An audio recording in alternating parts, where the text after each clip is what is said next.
All right, welcome back to another Helix video. Today we're going to talk about modulation effects, and I'm going to break this down into a few parts, I think, this series, just because there's a lot to deal with, as we can see here. When we pull up our modulation menu, we have everything from trims to phasers, flangers, chorus, rotaries, ring modulators, and I figured that might just be a little too much for one video. So I'm going to talk a little bit about an introduction to modulation effects today. And then I think we're going to dive in and talk a little bit about chorus pedals and vibrato pedals today. And then we'll carry on with some of the other ones in the next parts of the series, so as we can keep this under an hour, hopefully. Before we get started into the modulations, though, what I did want to do is give a big shout out to Jason Kasenich, who is one of my YouTube viewers, and I believe he's also involved with the Line 6 group on Facebook, which again is a group I haven't mentioned, but definitely go check out the Line 6 group. It's the one moderated by Chad Boston. It's his group. It's an absolutely fabulous group of guys. A lot of the Line 6 folks are hanging out on there all the time, and they'll answer your questions. It's just a really great group of guys to be around, and super helpful group. And yeah, so go join there. But what Jason did is he mentioned something after my snapshot video, where I was telling everybody to right click on a parameter and then scroll down to where it says snapshots, and then it turns it white. If we go back to none, he mentioned to me that there's a keyboard shortcut that I didn't know. You simply go over your parameter, hit Alt, and then click. Okay, so Alt on your keyboard and click, and to get rid of it, you have to go back to none, but Alt, click, and that's it. And then if we can verify that by going down and seeing, yes, snapshot is checked off. So that's awesome. I really appreciate that. Something I was totally unaware of, and this is what's so wonderful about all of this. We all share our knowledge on this. It helps everybody out, and that would be a much faster way of doing things. So thank you so much, Jason, for sharing that. That was really awesome. Appreciate it. Okay, so first of all, a lot of people may not have a full understanding of what most modulation effects do. And the reason I say most modulation effects is because I'm really not an expert on how the engineers who designed a lot of these implemented how they attained the final outcome of what this pedal was doing. But I am going to talk more generally just about how most modulation effects work. So there may be some differences in how certain pedal designers do what they do with their particular pedals. And again, in the comment section, please, anybody who knows more about the ins and outs of these things, I love to hear about it as well. First of all, what is a modulation effect? Well, the one thing that a lot of modulation effects have in common is that they take whatever guitar signal we put into them, and they split it into two, okay? And they control a certain parameter of the second signal, or the split signal, and they mix it back in with the original signal, okay? That's it in a nutshell. I'm going to try to keep the explanations very simple on this, so that we can really understand. I find even if you have a very simple understanding of the parameters and what they do, it's going to go a long way in being able to dial in your modulation effects better. So once this signal is split, what is used is something called an LFO, or a low frequency oscillator, to control whatever parameter it is that particular modulation effect is going to have as its variable, or the thing that's going to change. So you might say, well, what's an LFO? Well, an LFO, low frequency oscillator, like I mentioned, is basically, I guess we can call it a signal generator. It creates a signal, an electronic signal, which is going to then be a waveform, right, as all audio is. And they're going to use that low frequency signal to control a parameter. So let's use chorus. In the case of chorus, it's going to control a delay, or delaying the original signal by a number of milliseconds. I believe with chorus, they're usually in and around 15 to 25 milliseconds would be the delay. And we'll talk about that a little bit more when we dive in and talk about the chorus in particular. And this low frequency oscillator is going to constantly vary that delay. So let's say the range is 15 to 25 milliseconds. So what's going to happen is the low frequency oscillator, as its waveform moves, is going to take it from 15 to 25 milliseconds and back down through, so 15, 16, 17, 18, all the way up and all the way back down through those. And that is going to create the chorus effect. And then we can mix that back in with the direct dry signal, and we have basically our chorus effect with all the variables and parameters that we can play around with, okay? Now, in the case of, let's say, a vibrato, well, what it would be controlling is not a delay line, but it would be controlling the pitch of the signal, okay? We can mix that signal back in. With others, with tremolo, let's say, it's that low frequency oscillator is going to be controlling the volume. So we get that sort of low volume, low volume, high. And that gives the tremolo effect. So we'll dive more into that for each particular effect when we discuss those. But that's basically what it's going to do. Now, this low frequency oscillator is going to have parameters that we can control. And depending on which particular modulation effect we go to use, it's going to control the different parameters that particular modulation effect has as its variable. Like I said, for chorus, it's going to be a delay line. So what are these parameters that the low frequency oscillator is going to control? Well, we have to understand then about this waveform, what can be changed about it, okay? And basically what's going to happen is we're going to be able to change the amplitude of it, which is how high the peaks and troughs of this waveform are going to go, right? We could have a low amplitude, which would be this, and a high amplitude, which would be something like this, which is going to usually be controlled by the depth control in any of our modulation effects, okay?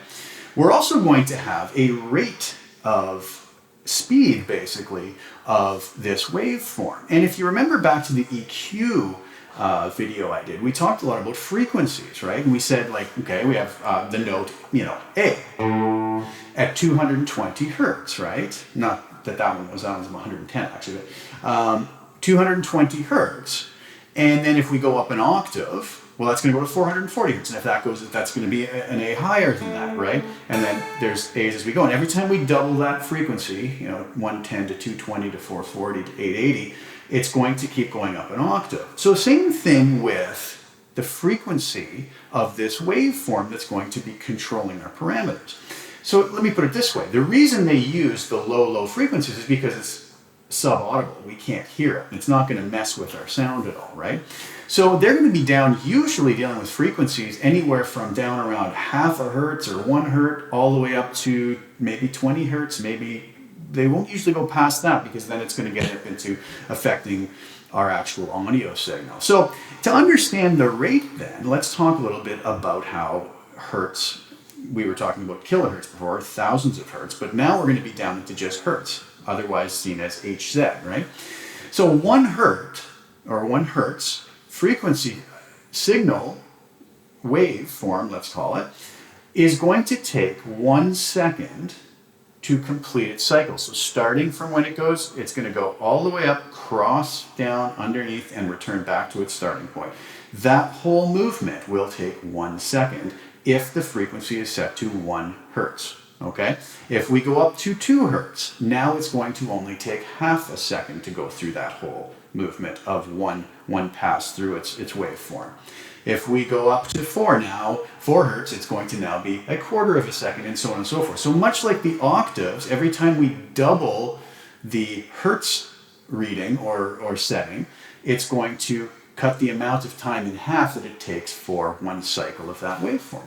So, or in our case of modulation, 1 cycle of controlling that parameter. In case of chorus, let's say it's a delay line, it's going to sweep between whatever the boundaries of that parameter is in 1 second and then go back and start it all over again, if that makes any sense, okay? Now, some effects will have an actual rate, which is what we're going to see. To control that parameter, it's going to say rate. It will actually say, here's the frequency. So we could then know exactly how long, if we wanted to calculate it, that particular frequency would take to sweep through. But basically, in a simpler term, it's how fast it's going to modulate whatever parameter that it's supposed to be modulating. So how quickly is it going to sweep through this delay line and change it from, let's say, 15 to 25 milliseconds, or whatever that setting might be. Okay, so a lot of times that speed or rate control won't be in hertz though. So it's going to be something we're just going to have to listen to and see if we can dial it in the way we want it to sound. We can also, as we're going to see, dial that in a lot of times to be in time with the song, much like we could with delays if you watched my delay video. All right, so we have amplitude and we have the rate or the speed based off of the frequency of this controlling waveform. I hope this is making sense. If not, leave me the comments and we'll discuss it. And if anybody hears anything I'm saying that sounds a little off, that knows more about this than I, please also comment and we'll talk about it. But I think the way I'm describing it is going to be a good enough way for us to at least be able to dial in our parameters properly. Okay, there is one more thing though. Some modulation effects allow us to actually control what shape this waveform takes, okay? So there'll be things like sine wave, which will be a nice smooth waveform. And I'm going to try to put some pictures up somewhere around here for you guys to see what these waveforms look like. So the selections there would be, we would have a sine wave, a triangle wave, a square wave, a sawtooth wave, and sometimes they even do inverted sine waves or inverted square waves. A lot of times those won't have a dramatic effect. It's just going to be that the waveform, instead of moving like this, will start going down rather than up, right? So those are the parameters. Then again, some modulation effects aren't even going to allow us to vary the waveform, and we're stuck with whatever they have programmed it or designed it to control. And in that case, we just have to use our ears and be happy with what it has and dial it in close as what we're hearing in our head as far as the sound goes. So that's basically the parameters. Let's dive in now and take a look at some chorus effects, okay? So if we jump into our Helix or HX edit here, and we'll kind of ignore a lot of these right now, but we come down here, we have the chorus effect, okay? Now that's a line 6 original chorus. We have the 70s chorus, which is the Boss CE1. I'm actually reading it off another monitor here. I want to make sure I'm telling you guys which effects these are modeled after. So the 70s chorus is the Boss CE1. The plastic chorus is a modded Arion SCH-Z chorus, not one I was overly familiar with, but they have it in there for us. The Trinity chorus is the Ditronics tri-stereo chorus, very interesting. Okay, so those are the chorus effects we're going to talk about. And also the bubble vibrato, which is the Boss VB2 vibrato. All right, so we're going to look at those ones, and I'm going to use these all in stereo. Some of these are only in stereo, I believe, but if we go to mono, the controls are essentially going to be the same, other than the fact that a lot of times the spread or the panning controls won't be there anymore. But I think with this, I don't want to do a video like I did a mono delay and a stereo delay video like I did in the past. I'm just going to keep it to stereo on the modulation effects. I think if we understand the stereo ones, we'll be able to deal with the mono ones as well. So let's dive in. I've set up some snapshots again. If you see up here, like all my videos, check up the snapshots here. I have chorus, which is going to be the line 6 original chorus. Then I have a snapshot up here that's going to be 70s chorus, the plastic chorus, the tri-chorus or the Trinity chorus, and then the bubble 5 at the end here. So let's start with the line 6 original chorus and take a look at some of the parameters, okay? So like I was telling you, we have the speed parameter. That's going to be the rate that this low frequency modulator is moving at, right?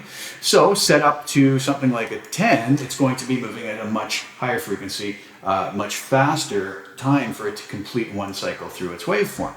At the much slower settings, it's going to take a much longer time to get through those, therefore controlling whatever parameter it's controlling very slowly. Okay, so we'll listen to some examples of that in a minute. We can also change that much like the delay pedals, right? If we want it to be timed with our song. Here again, I have 120 beats per minute set, so this is going to cycle through one cycle of that waveform once every beat, right? So that's basically be a half a second, right? Because 120 beats per minute is 2 beats per second. So we can set it like that if we want it timed with our song. That's going to be a personal preference issue, okay? Depth is what I was telling you, how deep the peaks and troughs sort of are, the amplitude of this waveform is going to be. So it's going to give a much wider, deeper sound to whatever parameter it's modeling, okay? Now, let's talk a little bit about chorus. I mentioned it a little bit earlier in the introduction. Basically, the parameter that's going to be controlled is going to be a very short delay.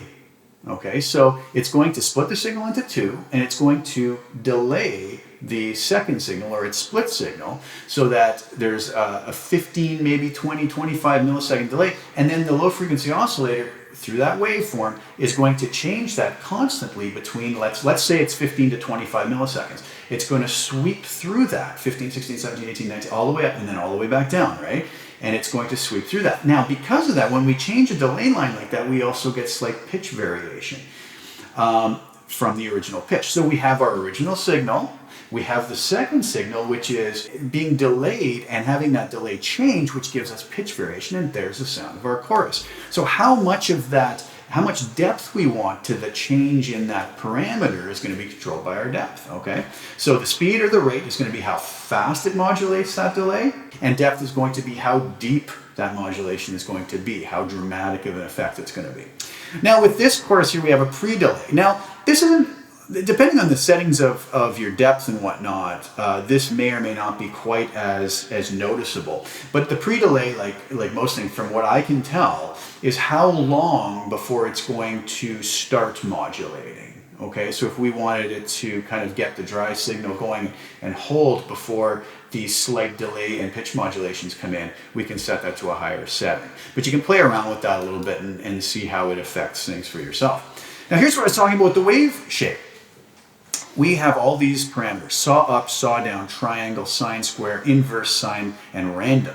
So, like I was saying, and I showed you the graphics in the introduction, we're going to be able to change the sound of this low frequency oscillator by simply changing whether it's going to be a nice sine wave or whether it's going to be a square wave like so, or whether it's going to be a sawtooth wave or a triangle, right, like this. So it's going to have quite a dramatic effect on the sound of our chorus. Now, this is a personal preference thing, right? I can't sit here and say, oh, just, you know, put it on square and do this. Or you can play around with those to sort of really get in your ear what the sound of each of those different waveforms is going to be. And then, you know, you'll find your favorites and you can dial it in with your other settings. But I think understanding what it is goes a long way in helping us to be able to dial it in.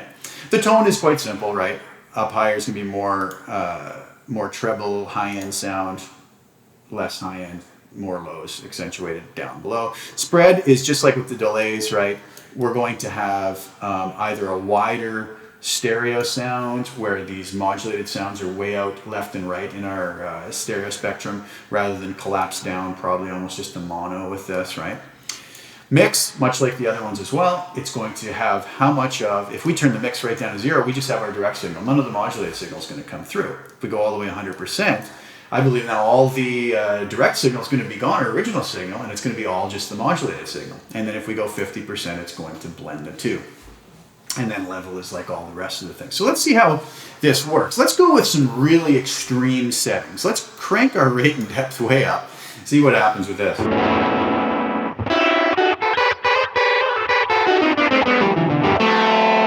We can hear it's very extreme, right? We have this massively quick modulation going on and very deep. So it's varying that delay very to the outer boundaries of whatever, you know, the delay time is set with this. We don't know because there's no measurement for us. So then the pitch is also varying greatly. And that's set with a mix of 50%. If I go up to 100%,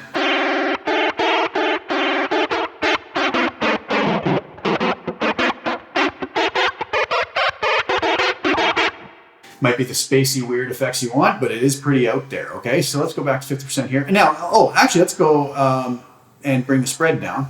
Now, if you're listening on a set of headphones or on speakers in stereo here, you're going to hear I was always sort of, all the sounds were collapsed down to the center, right? Equal in both ears. If we put the spread all the way up, it's going to spread it out into much more stereo. Okay? So that's basically it. Now you might say, well, what's a more useful setting on this? Well, that really depends, right? Let's say we take our note sync and put it to a quarter note, which is going to be much slower now, onto the 120 beats per minute we have set up here.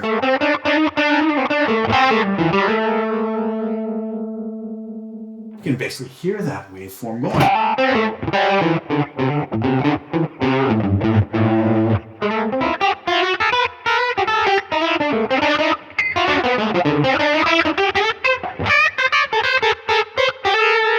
Still pretty dramatic because the depth is so deep that it's really varying the pitch so much because these delays are moving so fast. Let's bring our depth down so it's not varying that so much.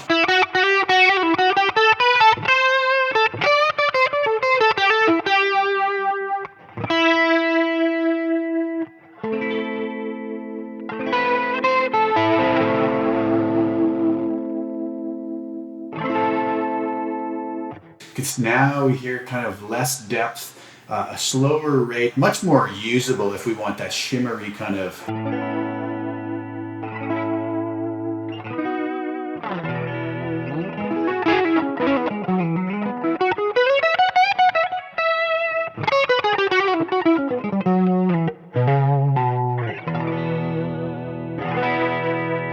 right, if I turn that off, you'll hear the difference.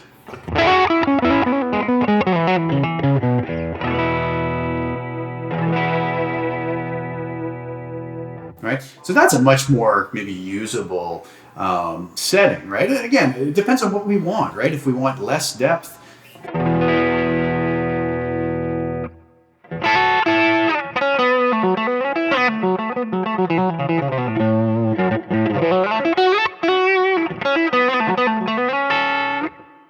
much more subtle effect, right? We could go with much less depth and much higher rate. Let's go back. You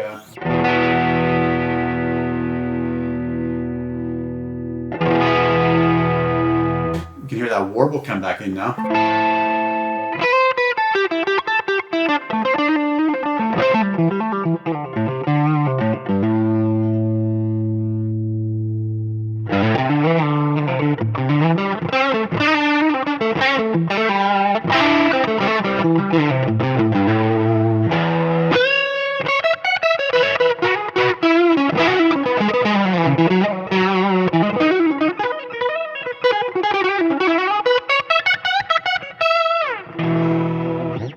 So another great option they've given us on the Line 6 original course, like we've discussed, is about the ability to change the wave shape, okay? And we've already talked about the different varieties of wave shapes again. I think a good way to just sort of demonstrate that, again, would be to assign this to an expression pedal. And I'll just bring this down and go through these one at a time. Let's set the speed, maybe depth up and speed down a little bit so we can just kind of hear the difference. Listen for the change in how the wave is getting to, is changing the delay parameters. You'll hear it quite clearly, I think. So a saw wave would be simply this. Let's go up a little bit with the depth. Okay, saw up, now saw down.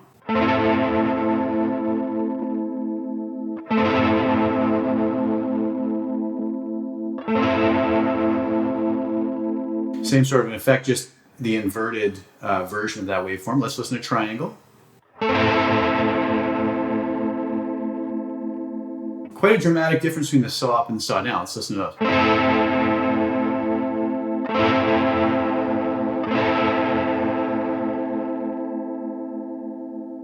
Okay, let's go to sine. I believe that's next.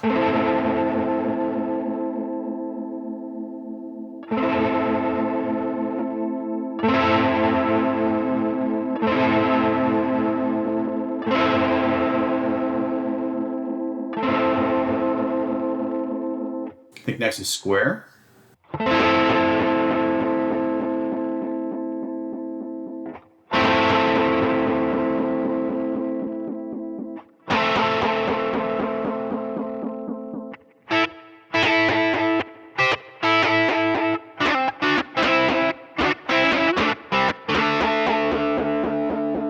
can hear it's very harsh, like that waveform we showed before, the square wave, right? It's kind of like on and off, basically.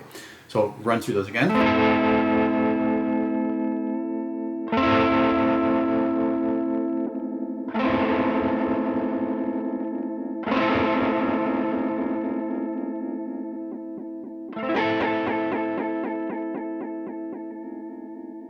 Now we're going to get into inverse sine versus sine. So the waveform will be moving the opposite direction.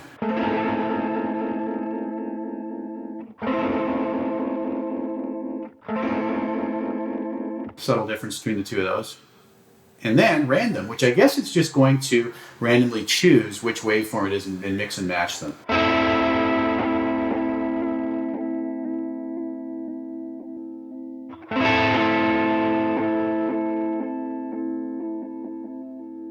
Let's go a little more extreme.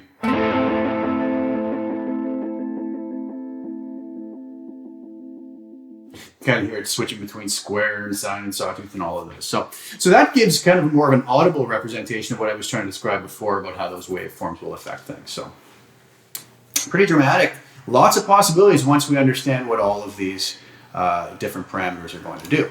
Okay, so that's basically how the straight line 6 chorus is going to work. Let's move over to the 70s chorus and see what we have. All right, so with this now, this is interesting. This is the reason why I decided to lump in vibrato and chorus together, because the 70s chorus, which is, what did we say, the Boss CE1, it actually gives us the choice between making it a chorus or a vibrato. Well, what's a vibrato, first of all? Well, a vibrato is going to be very similar. It's going to be the same sort of idea, except instead of modulating a delay line, which is going to give us that dreamy, swirly quality of a chorus, along with a subtle pitch variation, vibrato is simply going to modulate the pitch. Okay, so we're not going to get any delay lines here. It's just going to be pitch. So it's going to take, much like grabbing our tremolo bar, right?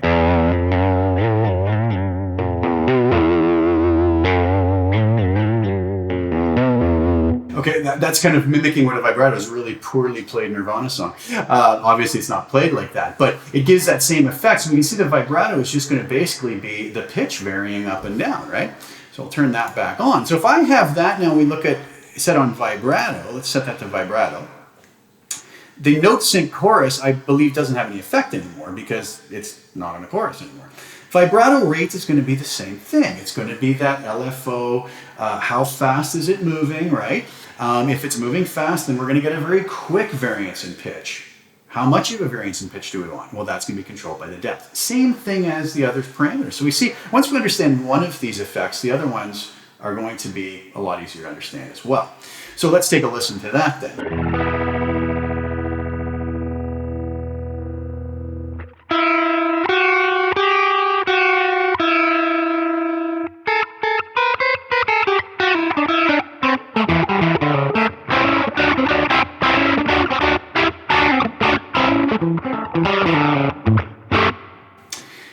Pretty out there, right? It's not not something that maybe we would use other than for a special effects, but I'm just trying to show you the sort of extreme settings here. Okay, let's bring those down.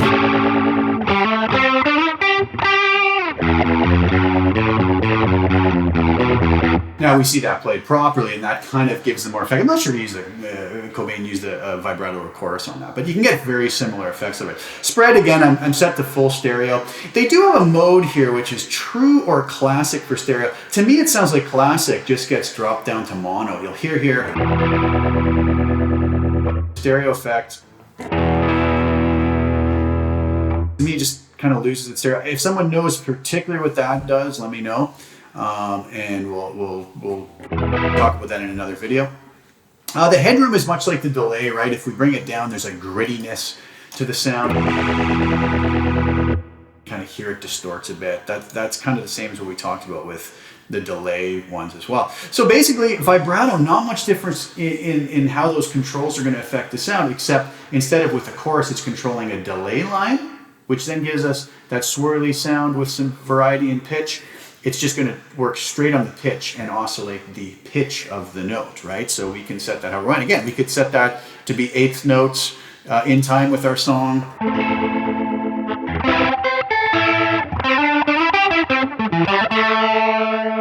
With a very high depth. Right, what's going to end up happening here is we almost could end up putting ourselves out of tune, right? Because that's exactly what it's doing. It almost gives that seasick feel to things. Okay. Now, if we switch that to chorus, you're going to hear dramatic change. Right?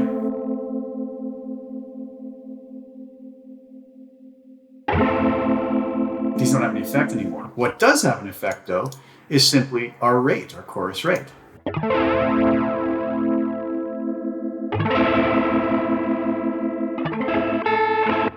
Okay.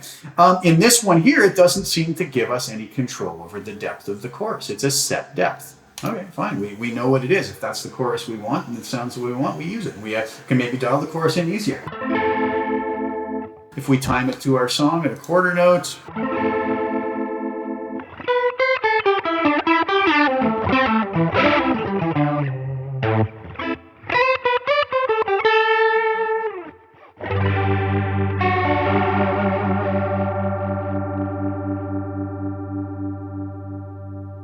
You want it less noticeable, you bring it down maybe to slower.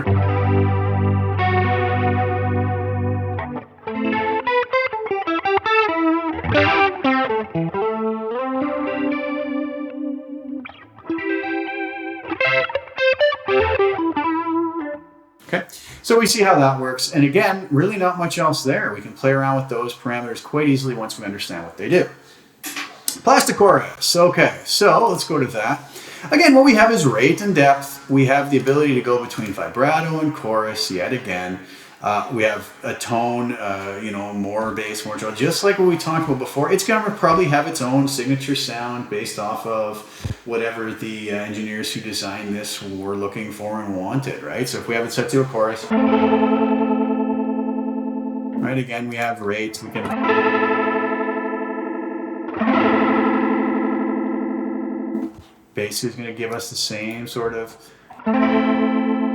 things the other choruses. Now, as you dive into these and play around with them, you might find that, man, I really like the plastic chorus, has a certain something about it I like over the Line 6 original chorus or over the Trinity. That's why Line 6 has given us all these options to be able to have so many at our disposal that when we want to use one, it's there for us and we can do it, So that's awesome that they've given us that and we can kind of experiment. And I think, just like I said, understanding what each parameter does is going to really allow us to be able to get to what we need, our sort of end result faster. We're not going to be pressing buttons and trying to hope that for the best. We know that, hey, I want more of a fluctuation in pitch in my vibrato. Good, I'm going to crank my depth up, but I want it to move slower. Good, I'm going to bring my rate down. Now, understanding these waveforms gives us a way of visually understanding what they do, which I find is very helpful at times too. Let's take a quick listen to what the vibrato on this will sound like.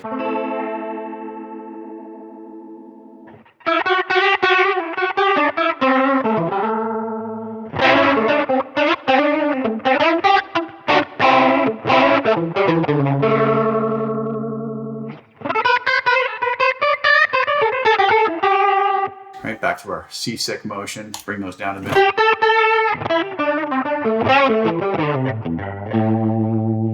And how each of us will use it will be up to our own personal preference. Again, okay, let's move to the tri-chorus. Okay, the Trinity chorus is really interesting because what it's done, it's pretty unique. It's still going to have the same parameters. Rate, left depth, center depth, right depth. And you go, wait a minute, why is there 3 depths? Well, this is obviously going to be an effect that can only be used in stereo to get its full function. I'm not even sure if it's even listed in the mono effects, to be honest with you. I would think it wouldn't be, but correct me if I'm wrong on that. Well, actually here, I guess we can switch it to mono if we want and collapse all of those down to center. But here's what I mean by all of those, sorry, before I put the cart before the horse here. It's going to have 3 separate LFOs working, okay? One in the left side, one in the right side, and one in the center. And we can play around with the depth of each of those. So let's set this up to a rate where we're going to notice things here. Now, have that in stereo. Okay, so let's crank up the depth on all of these except the center for now.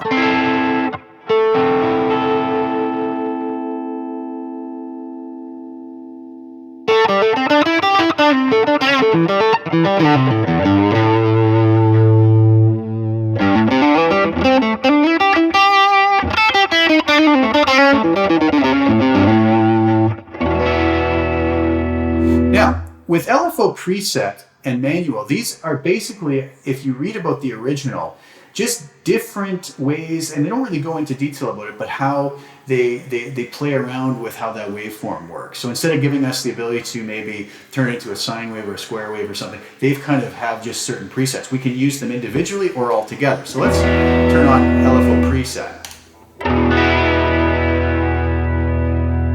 Turn that off and go back to the manual.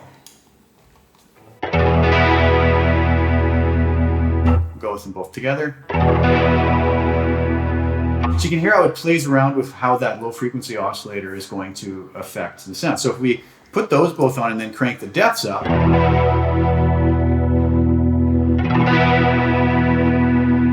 boost them. Now if we collapse that all to mono, then you're going to hear how that stereo spread anymore.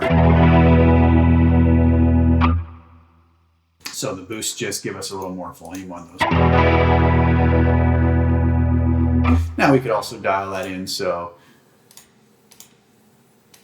we have slightly different depths in the center and the right.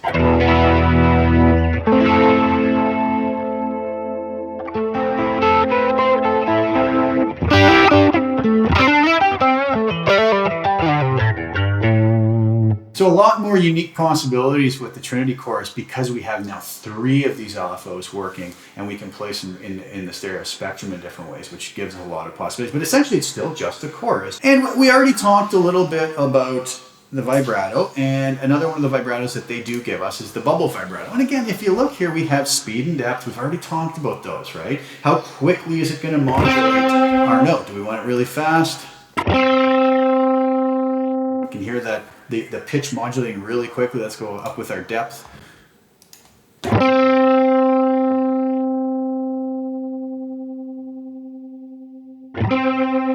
Modulate it slower.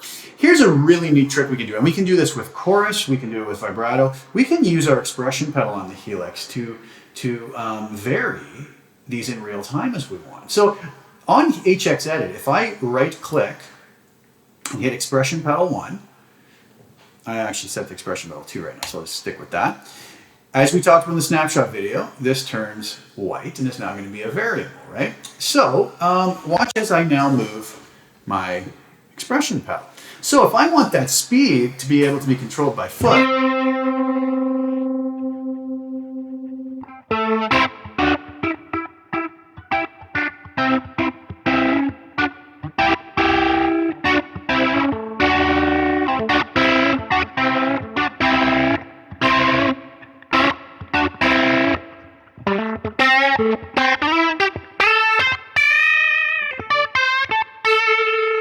so we can play around a lot with that too. That can be a lot of fun. But again, essentially the depth, and I can also get rid of that by just right-clicking it again and going to none.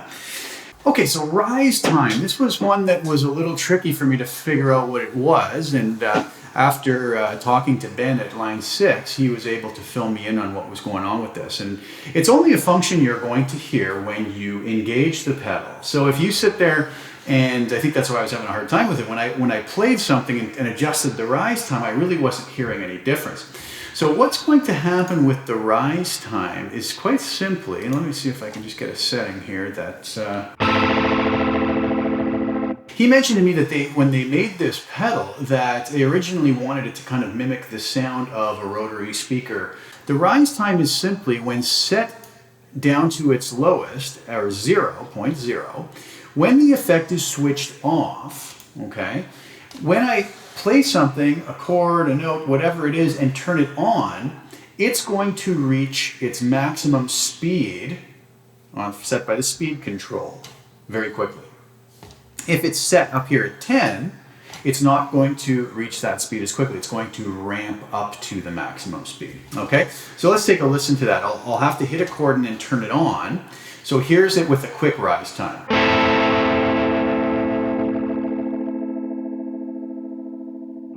If you noticed, right away it was just at the quickest speed it could be at. Now let's go to 10. I'll turn it off again, hit the same chord, and then you'll hear it'll take a little longer to reach that maximum speed.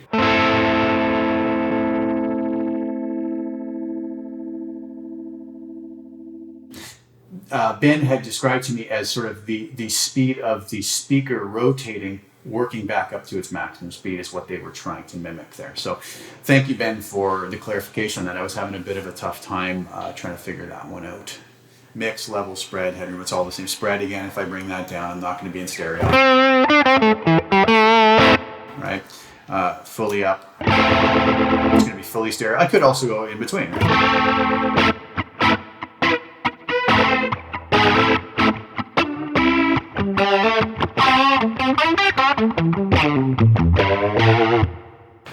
Okay, so lots of fun with those. If we just jump back to, let's say, one of the chorus effects, we could try also to modulate depth, right, with our foot switch, which would be a fun thing to maybe do. You'll see here now with my...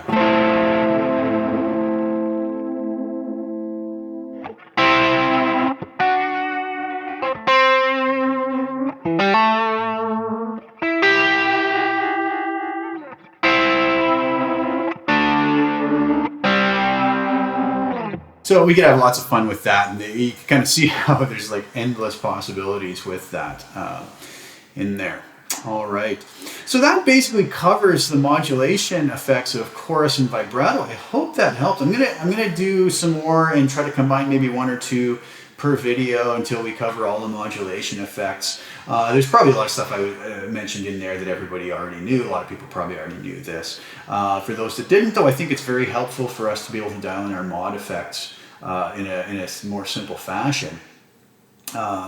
And allow us to kind of get to our end result faster because we understand it. So keeping in mind all those waveforms, really going to help a lot. Thanks so much for tuning in, guys. I really appreciate you guys all watching and all the support you're giving me. Please like the video, share it, hit the subscribe button. It's going to allow me to keep making more of these videos. I'm going to have some more guitar lesson videos too that I've been getting a lot of positive comments on. I'm back in my home studio now. I'm happy to be there. I've got some different guitars up on the wall back there and to play around with. You won't just see me playing through P90s anymore. So anyways, thanks so much for tuning in, guys, and stay tuned for installment 2 where we'll take the modulation a little bit deeper. We'll see you guys next time.